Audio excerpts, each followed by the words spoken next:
Кеше касторовый масло туралы айтам деп, аяқ асты достарымызбен боулинг ойнауға шығып кеткенбіз. Сөйтіп, не да сторис, не да касторовый масло болып кеттім, ойынға кіріп кеттім. Айтайын дегенім, бірінші мен өз жағдайымды айтып берейін. Бұл жағдаймен ешкіммен бөліспеген, мен тек Зухраға айтып берген. Мен Зухра өзінің сторисінде айтқан екен, Альмирадан естідім деп. Енді айтпасқа болмады, өйткені көп қыз-келіншектер сұрап кетті.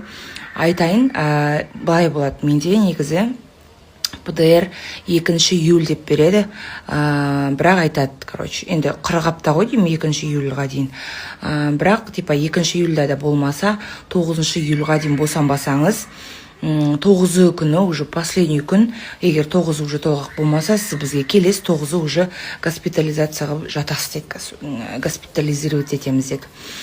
Мен есім шығады, енді күтем, 6-сы күтем, 5-сы күтем, 4-ті күтем, сомен ештеңе болған жоқ, толғақ болған жоқ, уже менде амал. Содан не керек? Уже Нұреке маған шар сатып алып кеп берді. Шарға отырдым, уже толғақ шақырдым. Бізде дом 20 этажға түсіп мінем, пол жуам, в общем, бұрынғының салтын бәрін жасайым. Ешқандай толғақ келген жоқ, бала шыққысы келген жоқ. Сомен 8 күні уже жылайым ғой, шашап кеттім, не істеймін, вызывающийдан қорқамын, вызывать етеміз деді ғой, 9 күні, 9-на дейін келмесе, 9 күні жатасыз, 9-ы вызывать етеміз деді. Мен жылағым келіп, не істерін білмей, уже вызывать етсең, уже 1-2 сағатта резко туып аласың, уже есің қауып қалады. Лучше өзіңнің естественно толғаңмен барған жақсы. Сонымен ютубта ақтарам, ананы ақтарам, мынаны ақтарам.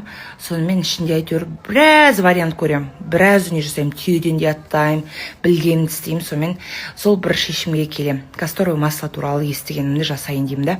Апельсиновый сок, кәдімгі апельсиновый сок бар ғой, кәдімгі газ. Сонымен еш нәрсе көмектеспеді. Сонымен енді Құдайға жалындым, жыладым, ештеңе көмектескен жоқ, көз жасын көмектеспейді деді деймін. Сонымен 8 күні күндіз жаңағы дүниелердің бәрін жасап болғаннан кейін есіме бір нәрсе түседі, көргендерім ішінде апельсиновый сокқа касторовый масло 2 столовый ложка, получается 2 үлкен қасық, чайный ложка емес, 2 тамақ ішетін үлкен қасықпен 2 қасық қосып, жаңағы 1 стакан апельсиновый сокқа араластырып соны ішесің, Мен Зухраға дәл сол айтқан, бірақ Зухра оны кәдімгі майдың өзін былай ішіп, енді какая разница, бірақ ішіңе барса болды ғой енді. Бірақ анау сіңімді болу үшін солай айтты ғой деймін. 2 столовый ложка үлкен қасықтан мен, екеуіме 3 салдым. 3 салдым да, даже 4-еу ма есімде жоқ, кішкене көбіректеу болды, 2 есе қылып алдым ойым. Апельсиновый сокқа араластырып іштім да. И күтем ғой, как будто бір организм резко вырабатывать етіліп кететін адам. Сосын сөйтіп ішіп алдым да, күндіз бойы күттім, бірақ менде толғақтан бірінші туалетке жүгірді. Негіз туалетке жүгірді, ол обязательно, как будто андай бір не сияқты ішің бәрін тазалап тастайды, полностью. Енді айтқаным ренжімеңіздер, бірақ мен как анайсы айтайын. Бірақ бұл достар, мен қыздар андай қылып айтып жатқан жоқпын, типа совет сияқты айтып жатқан жоқпын. Мен уже ай күнім жетіп, уже күніне уже нетпегеннен амал жоқ, соны жасадым да. Енді мен неге айтпадым оны Инстаграмға, өйткені мен сенімсіз болдым. Ол касторовый маслодан ба, или кәдімгі өзімнің шынайы толғағым ба, өзі келіп қалған, может, бәрі сәйкес келіп.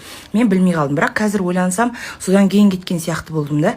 Потом уже күндіз солай туалетке жүгіртті, одан кейін уже түнге қарай, таңға жуық 9-на қараған түнге қарай уже ақырын толғақ шақырды. Толғақ келді. Уже түсіндім, что это толғақ кейін түсіндім. Бірден дайындала бастадым, душқа түстім, үйттім. Сонымен 9-ы таңертең роддомға бардым ғой,